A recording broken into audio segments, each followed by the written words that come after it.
Ayan, so welcome back dito sa Day Enrica YouTube channel, no?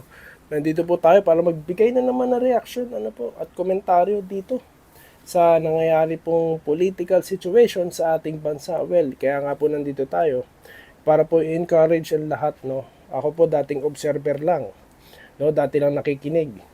Pero ngayon, parang gusto ko nang gusto ko na talagang lumahok sa mga usapan, kaya po sinama ko na dito sa ating contents, no? Sa DNDK YouTube channel. At ang ating po pag-uusapan, dalawang topic lang po. Ang mainit, no, na ICC at ito pong PI or ang People's Initiative.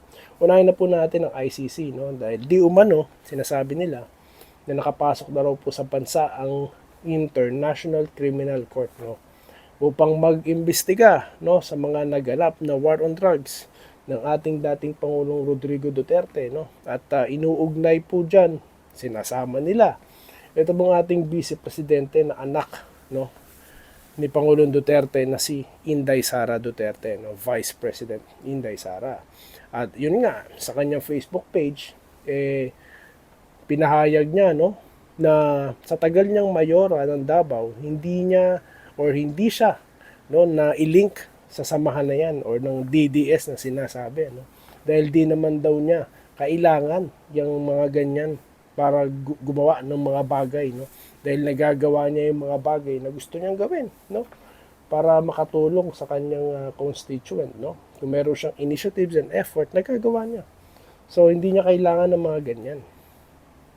Nung naging vice president siya, tsaka siya sinama. So ano ibig sabihin yan, no? Kasi alam niyo po, kapag ikaw po inaresto na diyan, wala na sila. Nandun na sila sa ICC, di ba? So wala nang balakid sa mga kalaban nila sa politika.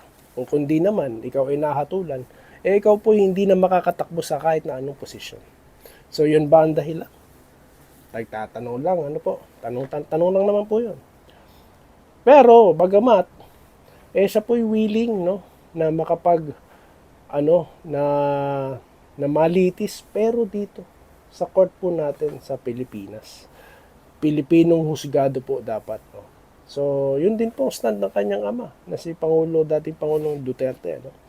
Kasi nga, dapat pong pumasok lang sila kung, ano po, hindi na nagfa-function ng ating mga hukuman. Kaso po, tignan nyo naman, nagfa-function eh. Nagfa-function ng ating korte. So kung mayroon pong mga reklamong ganyan, dapat dito pag-usapan. Dahil, biruin nyo kayo, papayag ba kayo na papasok ang ibang mga lahi at makikialam sa atin? Yung mga makabayan dyan, papayag kayo na ibang lahi papasok. Dapat, di nyo tinitignan ng kulay ng politika pagdating sa mga ganito mga bagay. Di ba? Dapat, bilang Pilipino, pero inyo, magagaling naman ang mga justices at ang mga abogado natin dito. Bakit natin papayagan ng mga dayuhan para makipag ano sa atin? Di ba? So yun lamang po ang aking stand, no? At yun nga, at nagsalita na ang ating Pangulo na si BBM, no? At sinigundahan niya ng ating Justice Department. No, nabasa ko po kanina sa may newsfeed ko sa Facebook. At yun nga ang pahayag na Pangulong BBM, hindi niya po kinikilala ang ICC. No? At hindi tayo makikipag-cooperate sa mga investigasyon na gagawin nila. So yan po ang iniintay nating lahat. No? Yung salita ng ating Pangulo, dahil pag siya na po ang nagsalita, tapos na po ang issue. At yun lamang po. No? At salamat sa pahayag na yan ng Pangulong BBM. At mawawakasan na ang issue na yan ng ICC. Yan. So, yun lang po dapat natin gawin, ano, let's support yung ating gobyerno, no? Dahil may mga wisdom or mga ano rin ang Pangulo, tawag dito, meron siyang sariling diskarte, ano, siguro tayo lang, nasanay tayo sa aksyon ni Pangulong Duterte, pero may sariling diskarte itong si PBBM, no? At bilang Pilipino, no, tayo po hindi naman nananahimik lang.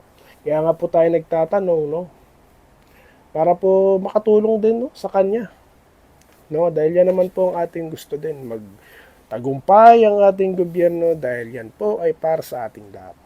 Okay, sumunod na topic po is yung PI, no, or yung People's Initiative. Sa pangalan pa lang po, malinaw na ng initiative po dapat manggagaling sa atin. Hindi ko po narinig yan. Nakabalitaan ko na lang may nagpipirmahan na. Sabi nga po ng election lawyer, dapat po, napag-usapan muna yan, no? Yung inisyatibo na yan, bago nagpapirma. Ang system po kasi, no, ayon sa mga lumalabas sa mga report, may pirmahan na nagaganap at di umano, sinasabi, na ito daw, para sa ayuda. So, ang pobre, basta na lang pipirma. Hindi na nabasa ang detalye, no, or reason bakit siya pumipirma. So, hindi po tama ito, no. So, yun po yung lumalabas sa mga report. At kala natin tapos na ang usapan, no, dahil nag-usap na ang Pangulo, ang House Speaker at ang Senate President, pero tuloy-tuloy pa rin daw po, no, di umano lumabas sa report ang mga pagpapapirma. Ayan. Sana po tigilan na. Kasi nga divisive po talaga di ba? Biruin nyo,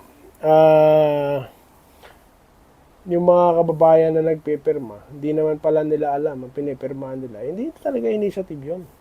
At questionable na po. Kaya dapat talaga tigilan na, no?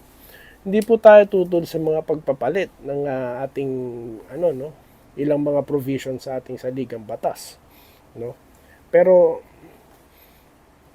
magandang yun na muna ang ating unahin, no? Pero yung palitan yung entirely, hindi po ito napapanahon Sa dami po ng problema, sa dami po ng proyekto na hindi pa na ipagpapatuloy, no? Na hindi nga natin alam kung saan na napunta yung subway. Gano'n na po ba kalalim ang nahukay ng ating boring machine. Yung mga train sets, no? At yung traffic po, biruin, nakakahiya yung, biruin mo, nandun ang Pangulo, nagsalita ng ganun yung dayuhang mga awit. Wala nang tayo magagawa dahil totoo naman po talaga yun. Traffic naman po talaga. So yun, ang ating napag-usapan ngayon, no? Dapat po maging aktibo tayo, no? Ako po,